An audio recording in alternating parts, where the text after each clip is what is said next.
তো এখানে হচ্ছে বলছে যে মেট্রোরেজিয়া জেনিটাল প্রোলাপস হলে কিভাবে মেট্রোরেজিয়া ডেভেলপ করে। তো জানি যে জেনিটাল প্রোলাপস হলে ওখানে আলসারেশন হতে পারে, যেটা হচ্ছে ডিকুবিটাস আলসার, এবং ওখান থেকে আলটিমেটলি ব্লিডিং হতে পারে। তো সেটা একটা মেট্রোরেজিয়ার কারণ হতে পারে। আরেকটা জিনিস হচ্ছে জেনিটাল প্রোলাপস হলে যে সার্ভিক্সটা এটা সারাক্ষণ ফ্রিকশনের মধ্যে থাকে। তো সার্ভিক্স যদি ফ্রিকশনের মধ্যে থাকে তো ওটা হচ্ছে আলটিমেটলি ইনফ্ল্যামেশন করে, এবং ইনফ্ল্যামেশন হলে দেখা যায় যে যে মিউকোসা গুলা আছে, লোকালাইজড যে মিউকোসা গুলা, এগুলা আউটগ্রোথ হয়, এবং এগুলো আউটগ্রোথ হলে এগুলা কি হয়, এগুলা পলিপ ডেভেলপ করে এগুলো থেকে। তো এই যে মিউকোসাল পলিপ, এবং এই মিউকোসাল পলিপ গুলা রিচ ইন ব্লাড সাপ্লাই। তো সেখান থেকে আলটিমেটলি দেখা যায় যে ব্লিডিং হয়ে মেট্রোরেজিয়া ডেভেলপ করছে। তাহলে ডিকুবিটাস আলসার এবং মিউকাসের যে পলিপ, এই দুটো হচ্ছে কারণ জেনিটাল প্রোলাপসে মেট্রোরেজিয়ার কারণ। তো জেনিটাল প্রোলাপসে কি কি অপারেশন আছে সেটা যদি দেখি, ফার্স্টে হচ্ছে অ্যান্টেরিয়র কল্পোরাফি। তো আমরা জানি কল্প হচ্ছে ভ্যাজাইনা, আর র্যাফি হচ্ছে রিপেয়ার। তো অ্যান্টেরিয়র ভ্যাজাইনা যে অ্যান্টেরিয়র ভাল রিপেয়ার করা, সেটা হচ্ছে অ্যান্টেরিয়র কল্পোরাফি। যেখানে হচ্ছে সিস্টোসিল এবং ইরিথ্রোসিল যদি থাকে তাহলে আমরা অ্যান্টেরিয়র কল্পোরাফি করে থাকি। পোস্টেরিয়র কল্প পেরিনিওরাফি, এখানে পোস্টেরিয়র বালটা রিপেয়ার করা হচ্ছে, প্লাস পেরিনিয়ামও রিপেয়ার করা হবে, যেটা হচ্ছে রেক্টোসিল এবং ডিফেক্টিভ পেরিনিয়াম, এই দুইটা কেসে আমরা করে থাকি। তারপর হচ্ছে ফাদার গিলস অপারেশন, এটা ইয়ং ওমেনদের ক্ষেত্রে করা হয়, এবং যারা ইউটেরাসকে প্রিজার্ভ করতে চায় তাদের ক্ষেত্রে এটা করা হয় ফাদার গিলস অপারেশন। তারপর আছে ভ্যাজিনাল হিস্টেরেক্টমি উইথ অ্যান্টেরিয়র কল্পোরাপি এবং পোস্টেরিয়র কল্পোপেরিনিওরাফি, এটা মেনলি প্রি মেনোপজাল ওমেনদের ক্ষেত্রে করা হয় যাদের হচ্ছে ইউটেরাইন হেমোরেজ ডিজিজ এবং সাম কন্ডিশন আছে, অথবা অবেসিটি আর ডায়াবেটিস আছে, তাদের ক্ষেত্রে এটা করা হয়। মেনলি প্রি মেনোপজাল ওমেন যাদের ইউটেরাসটা দরকার নেই এখন, তাদের ক্ষেত্রে ভ্যাজিনাল হিস্টেরেক্টমি করা হয়। হিস্টেরেক্টমিতে হচ্ছে ইউটেরাসটাকে কেটে ফেলে দেওয়া। তো এবার অ্যাবডোমিনাল স্লিং অপারেশন, এটা যেটা করা হয় যে অ্যাবডোমিনো সার্ভাইকোপেক্সি, এখানে ইয়ং ওমেনদের ক্ষেত্রে যেটা করা হয় যে স্লিং অপারেশন। তো এখানে দেখা যায় যে যেসব যেসব ওমেনরা তাদের চাইল্ড বিয়ারিং ক্যাপাবিলিটিটা রাখতে চায়, এবং মিনস্ট্রুয়াল ফাংশনটাও ধরে রাখতে চায়, তাদের ক্ষেত্রে এই স্লিং অপারেশনটা করা হয়। তো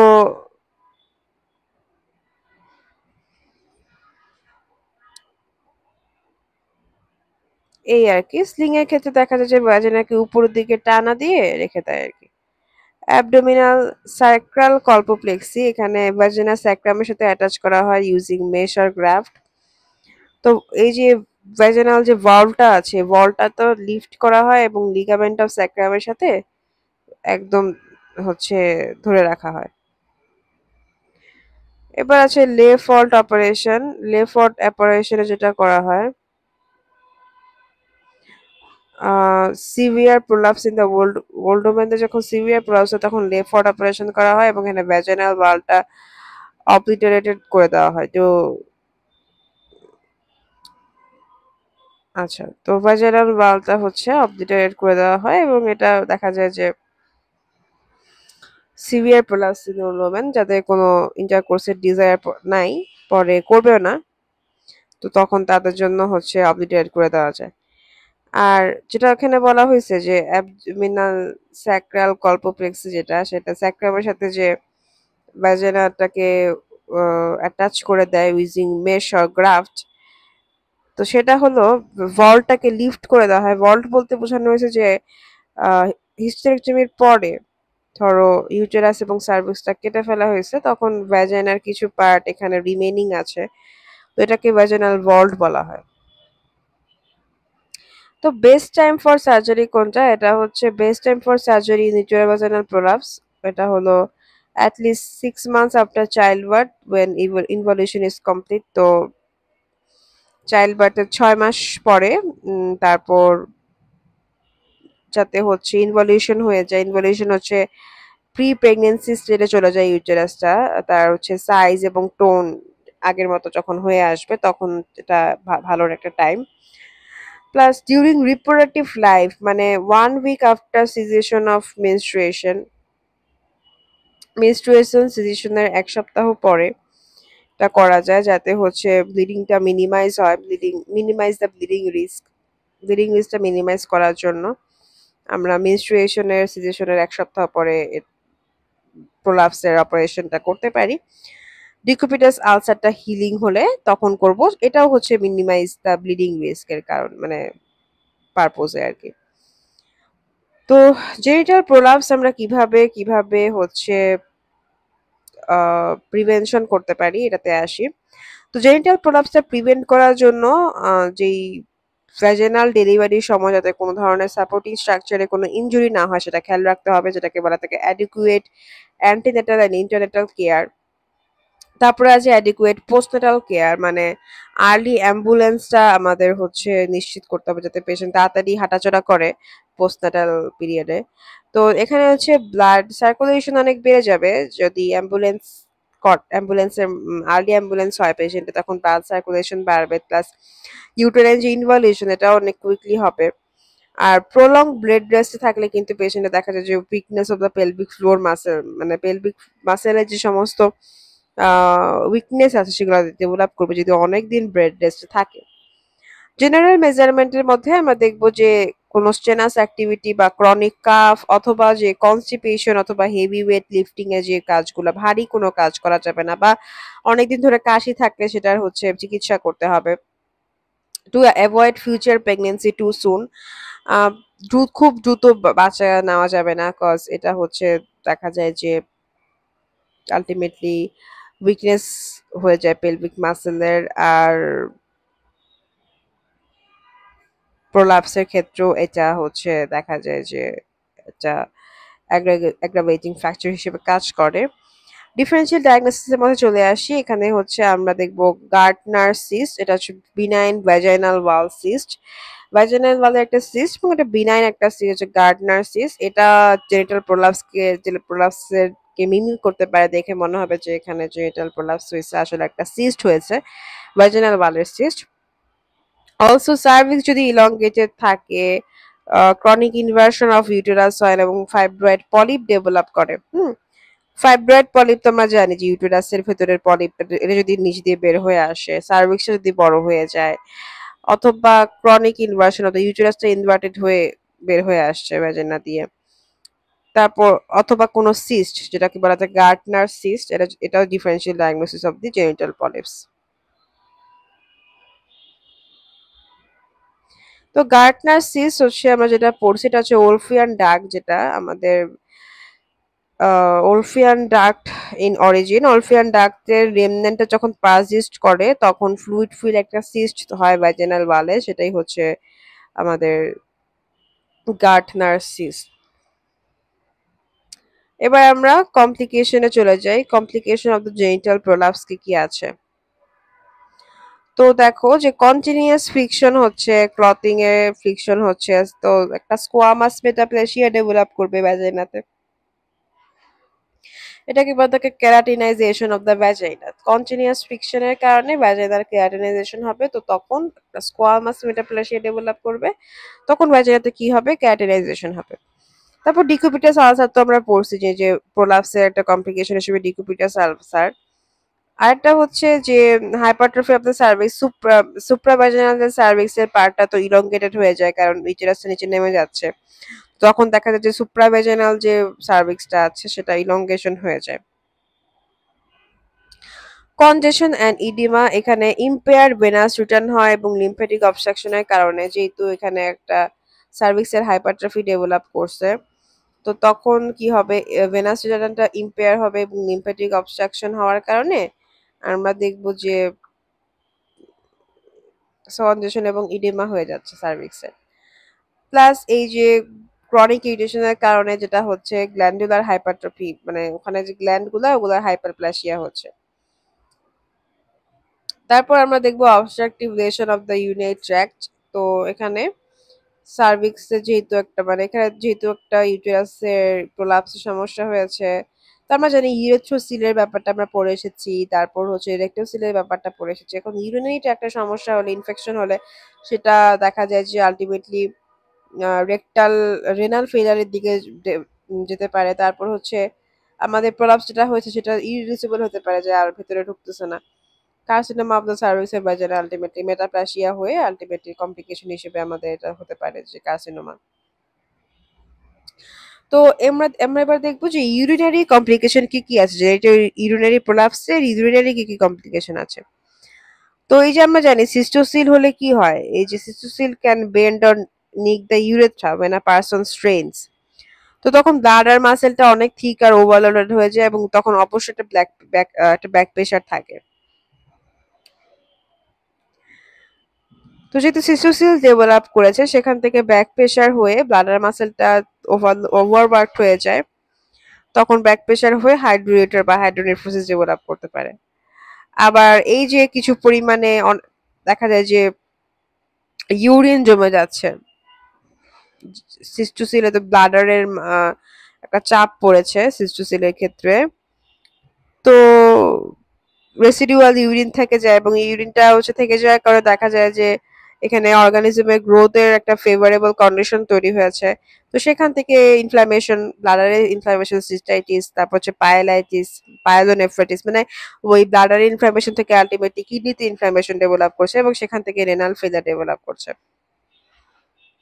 আমরা সিস্টোসিল সম্পর্কে পড়েছি যে upper part of the anterior vaginal wall যখন বেস অফ দ্য ব্লাডারের সাথে ডিসেন্ড করে তখন সেটা হচ্ছে সিস্টোসিল।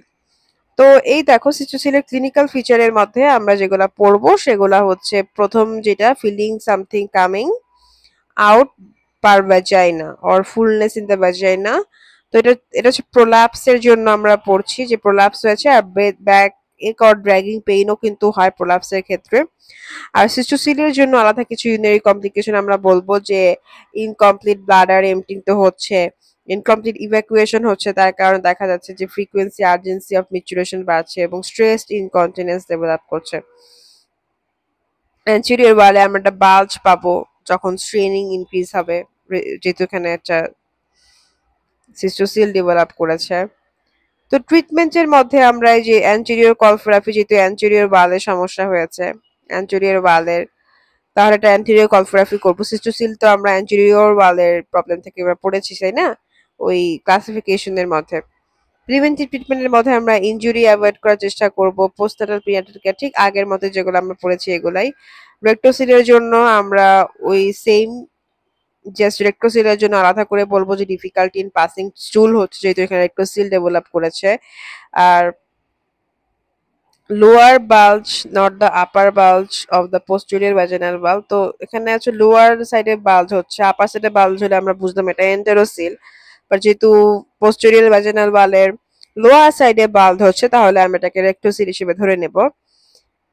আচ্ছা, আর upper part of the posterior vaginal bulge যখন ডিসেন্ড করে তখন সেটাকে বলা থাকে এন্টেরোসিল, এবং মেইনলি এটা পাউচ অফ ডগলাস সহ ডিসেন্ড করে এবং পাউচ অফ ডগলাসে আমরা জানি যে কয়েলস অফ ইন্টেস্টাইন থাকে। এন্টেরোসিলের ব্যাপারটাও এরকম যে এখানেও হচ্ছে আমরা যে সমস্ত ওই আগের মতোই যে ফিচার গুলা পাবো, যে আমাদের যে প্রোলাপসের ক্ষেত্রে ফিচার গুলা আছে সেখানে যে ফিচার গুলা পেয়েছিলাম ওগুলাই, জাস্ট এখানে আলাদা হচ্ছে যে পাসিং স্টুলে ডিফিকাল্টি থাকবে, ইন্টেস্টাইনে হচ্ছে upper back part of the রেকটামে পুশ করে তখন অবস্ট্রাকশন হয় রেকটামে, তাই কারণে পাসিং স্টুলের একটা ডিফিকাল্টি অবশ্যই হবে। আর পোস্টেরিয়র ভ্যাজাইনাল ওয়ালে তো বালজিং থাকবেই, bulging is close to the cervix, দেখা যায় যে পোস্টেরিয়র ভ্যাজাইনাল ওয়ালের যে বালজিংটা একটু উপরের দিকে, তখন আমরা বুঝবো এটা তো এন্টেরোসিল তাই না, আর যদি নিচের দিকে থাকতো তাহলে আমরা বুঝতাম রেক্টোসিল। তারপর vaginal repair of enterocele with pelvic floor repair, এটা হচ্ছে আমাদের ট্রিটমেন্ট আলটিমেটলি। আর ডিকুপিটাস আল্ট্রাসাউন্ডের ব্যাপারটা দেখি যে একটা ট্রপিক্যালসার মানে নার্ভ সাপ্লাই কমে নষ্ট হয়ে যাওয়া, এবং এটা হচ্ছে dependent part of the prolapse মাসের দিকে এটা দেখা যায়। তো ডিকিউবিটাস আলসারটা কিভাবে ডেভেলপ করে আমরা জাস্ট এই জিনিসটা একটু মাথায় আনার চেষ্টা করি। প্রথমত দেখা যায় যে ইউটেরাসের ডাউনওয়ার্ড ডিসপ্লেসমেন্ট হয়ে গেছে এবং অ্যানাটমি ডিস্টোর্টেড অ্যানাটমি হয়ে গেছে ইউটেরাসের। তো তখন দেখা যায় যে ইউটেরাসে ব্লাড সাপ্লাই হ্যাম্পার হচ্ছে এবং ওই জায়গাতে ইসকেমিক নেক্রোসিস ডেভেলপ করছে যেহেতু ব্লাড সাপ্লাই হ্যাম্পার হচ্ছে। তো এই যে নেক্রোস্ট একটা পোর্শন, এখানে তো দেখা যায় যে স্লাফিং আউট হয়ে যাবে, যেহেতু নেক্রোস্ট পোর্শন স্লাফিং আউট হয়ে, নেক্রোসিস থেকে স্লাফিং আউট হয়ে এখান থেকে আলসার ফরমেশন হতে পারে। তারপরে মেইনলি হচ্ছে অ্যানাটমি ডিস্টোর্ট হওয়ার কারণে ব্লাড সাপ্লাই কাট হয়ে যাওয়ার কারণে ইসকেমিক নেক্রোসিস থেকে আলটিমেটলি আলসার। তো এই যে এখানে treatment of the decubitus ulcer, এটা ট্রিটমেন্টের মধ্যে আমরা বলবো যে ভ্যাজিনাল প্যাক ইউজ করাটা important. Restoration of the prolapse part either by vaginal pack or ring pessary. তো রিং পেসারি তো আমরা আগেই দেখে আসি। ভ্যাজিনাল প্যাকটা হচ্ছে কি একটা লং স্টেরাইল একটা গজ আমরা ভ্যাজিনার ভিতরে ঢুকিয়ে দিই, হ্যাঁ, এটা হচ্ছে ভ্যাজিনাল প্যাক। তো এই যে ভ্যাজিনাল প্যাক প্রতিদিন দেওয়া হয়, তো গজ হচ্ছে গিয়ে দেখা যায় যে অ্যান্টিসেপটিক সলিউশনে সোক করে তারপর গজটা ঢোকানো হয়। তো আলটিমেটলি যে অ্যান্টিসেপটিকটা হচ্ছে সলিউশনটা হচ্ছে আলসারটাকে হিল করতে সাহায্য করে, এই আর কি। তারপরে আমরা চলে যাই যে why it is important to treat decubitus ulcer prior to surgery. তো সার্জারির আগে আমাদের আলসারটা হিল করতে হবে, কজ আমাদের ব্লিডিং এর চান্সটা দেখা যায় যে বেড়ে যাবে, তাই না? ইনফেকশনের চান্সও বেড়ে যাবে, ব্লিডিং এর চান্সও বেড়ে যাবে যদি আমরা সার্জারির আগে আমাদের ডিকুবিটাস আলসার যেটা আছে সেটা যদি আমি কোনোভাবে এটাকে কোনোভাবে হচ্ছে হিল না করি, ঠিক আছে? এবার ফদার গিলস অপারেশনে আসি। ফদার গিলস অপারেশন যেটা বা ম্যানচেস্টার অপারেশন, এখানে আসলে হচ্ছে ইউটেরাইন ডিসেন্টটাকে আমরা কারেক্ট করি, সাথে সিস্টোসিল এবং রেক্টোসিলকেও কারেক্ট করি। যেখানে আমি ইউটেরাসকে ফালাইতে চাই না, ইউটেরাসটাকে ইউটেরাসকে আমি রাখবো, রেখে প্রিজার্ভ করব, সেক্ষেত্রে আমাদের হচ্ছে এই ফদার গিলস অপারেশনটা করা হয়। তো ইন্ডিকেশনের মধ্যে প্রথমে আসবো যে এখানে ইউটেরোভাজাইনাল প্রোলাপস থাকলে এবং ইউটেরোভাজাইনাল প্রস্টেটেড পেলভিক অ্যাডহেশন থাকে, সেক্ষেত্রে আমাদের ফদার গিলস অপারেশন আমরা করতে পারি। When the symptoms are due to vaginal prolapse associated with elongation of the supravaginal cervix, তো supravaginal যে elongation আছে ইউটেরাইন প্রোলাপসের কারণে, সেক্ষেত্রেও আমরা হচ্ছে ফদার গিলস অপারেশনটা করতে পারি। তো এখানে ফাদার গিলস অপারেশনের স্টেপ কি কি আছে? ফার্স্টে তো ক্লিটোরাসকে ক্লিন করব ভিতর থেকে, ইনসাইড থেকে, হচ্ছে ডিএনসি। তারপর হচ্ছে অ্যান্টেরিয়র কলপোরাপি, মানে সিস্টোসিল ডেভেলপ করলে সেটা অ্যান্টেরিয়র কলপোরাপি করব, অ্যান্টেরিয়র ওয়ালটা রিপেয়ার করব আর কি। অ্যাম্পুটেশন অফ দ্য সার্ভিক্স, আমরা জানি যে সুপ্রা সার্ভিক্যাল ইলংগেশন ডেভেলপ করে ইউটেরোভাজাইনাল প্রোলাপসের ক্ষেত্রে, এবং তখন আমরা অ্যাম্পুটেশন অফ দ্য অ্যাম্পুটেশন করব, সার্ভিসকে শর্টেনিং করব এবং টাইটেনিং করব উইথ দ্য কার্ডিনাল লিগামেন্টস যেগুলো আছে, ব্যাকেন্ড্রস লিগামেন্টস আমরা ইউটেরাইন সাপোর্টে পড়ে এসেছি, সেটাকে টাইট করে লাগাবো। তারপর হচ্ছে পোস্টেরিয়র কলফোপেরিনিওগ্রাফি করতে হবে, মানে পোস্টেরিয়র ওয়ালটাকে রিপেয়ার করব। তাহলে এই হচ্ছে যে যে steps of the Fothergill's operation, এগুলা স্টেপস। তারপর আমরা পড়বো যে ফদার গিলস অপারেশনের কি কি হচ্ছে আমাদের কমপ্লিকেশন হতে পারে। কমপ্লিকেশনের মধ্যে যেহেতু একটা অপারেশন, এখানে অবশ্যই হেমোরেজের একটা চান্স আছে, প্লাস আশেপাশে ব্লাডার এবং রেকটাম আশেপাশের অর্গান ভাজাইনা সার্ভিক্সের ক্লোজলি থাকে আমাদের ব্লাডার রেকটাম, এখানে ইনজুরি হতে পারে। তারপর পোস্ট অপারেটিভ এর মধ্যে আমরা দেখবো যে সার্জারিতে দেখা যায় যে সোয়েলি সার্জারির পরে আর কি সোয়েলিং এবং ট্রমা যদি থাকে, তো তখন ব্লাডার এমটিং কে সেটা হ্যাম্পার করে ওখানে সিস্টাইটিস ডেভেলপ করতে পারে, আর এখানেও হচ্ছে ইনফেকশন ডেভেলপ করতে পারে, সেখান থেকে হেমোরেজ হতে পারে। তো আমরা লেট যে সমস্ত কমপ্লিকেশন আছে সেখান থেকে যদি দেখি যে ওভার টাইটেনিং যদি করে ফেলি, তো তখন ডিসপ্যারনিয়া থাকে, সার্ভাইকাল স্টেনোসিস এর কারণে। সার্ভাইকাল স্টেনোসিস হলে কি হয়, সার্ভিক্সটা তো বন্ধ হয়ে যায়, তখন ওখান থেকে হেমাটোমেট্রা, তারপর হচ্ছে পায়োমেট্রা এগুলো ডেভেলপ করে। তো ওখানে কি হয়, ইউটেরাসের মধ্যে যে ব্লাডটা মেনস্ট্রুয়েশন ব্লাড গুলা ট্র্যাপ হয়ে যায়, বা পায়োমেট্রা মানে পাসটা ট্র্যাপ হয়ে যায়। তো তখন হচ্ছে মানে সার্ভাইকাল স্টেনোসিস যদি হয়ে যায়, ওভার টাইটেনিং যদি আমরা করে ফেলি, তো তখন তো এরকম ইন্টারকোর্সের সময় পেইন হবে ওভার টাইটেনিং এর কারণে, ডিসপ্যারনিয়া। আর সার্ভাইকাল স্টেনোসিস হবে যেহেতু হচ্ছে মানে স্টেনোসিস হলে সেটা তো হেমাটোমেট্রা পায়োমেট্রা এগুলোর দিকে নিয়ে যাবে। আমরা দেখো যে tightening of the cardinal ligaments এখানে করেছিলাম, যে স্টেপস ফদার গিলস অপারেশনের যে স্টেপস গুলো ছিল, এগুলোর মধ্যে আমাদের যে কার্ডিনাল লিগামেন্ট গুলোকে টাইট করেছিলাম, যদি বেশি টাইট করে ফেলি তখন সার্ভাইকাল স্টেনোসিস হয়ে যাবে, ডিসপ্যারনিয়া হবে, আর ইনফার্টিলিটি ডেভেলপ করবে, যেহেতু সার্ভাইকাল স্টেনোসিস স্পার্মটা অ্যাসেন্ড করতে পারছে না। সার্ভাইকাল ইনকম্পিটেন্স ডেভেলপ করতে পারে, মানে দেখা যায় যে আমরা তো সার্ভিসটাকে অ্যাম্পুটেশন করে সার্ভিক্সের যে ইন্টারনাল অসটা আছে রিমুভ করে দিয়েছে, সার্ভিক্সের স্ট্রেংথটা কমে গেছে, তখন সার্ভিসটা উইক হয়ে গেছে, এবং দেখা যায় যে সেকেন্ড ট্রাইমিস্টারে অ্যাবর্শন হয়ে যাচ্ছে, যে সার্ভিক্সটা অনেক বেশি ওপেন বা ডায়ালেটেড হয়ে থাকছে, তো সে কারণে প্রেগনেন্সি ধরে রাখা সম্ভব হচ্ছে না। সার্ভাইকাল ডিস্টোনিয়া, এটা হচ্ছে ফিউচার লেবারে নর্মালি খুলতে নাও পারে সার্ভিসে। ডিস্টোনিয়া বলতে, সরি, ডিস্টোকিয়া। ডিস্টোকিয়া এখানে হচ্ছে দেখা যায় যে অবস্ট্রাকটেড লেবার ডেভেলপ করতে পারে। ডিস্টোকিয়াতে দেখা যায় যে ফিউচারে যত লেবার টেবার হবে তখন সার্ভিসটা হচ্ছে খুলতে যাবে না। রিকারেন্স অফ দ্য প্রোলাপস হতে পারে, প্রোলাপস এটা আবার হতে পারে, ঠিক আছে। তো এগুলো হচ্ছে ফদারকিল অপারেশনের কমপ্লিকেশন। আশেপাশে স্ট্রাকচারে সমস্যা করছে, হেমোরেজ হচ্ছে এবং সেক্সুয়াল লাইফে হ্যাম্পার হচ্ছে, পাশাপাশি প্রেগন্যান্সিতে সমস্যা হচ্ছে এবং ইউটেরাসের মধ্যে তো ব্লাড, পাস এগুলো জমে থাকছে। ধন্যবাদ।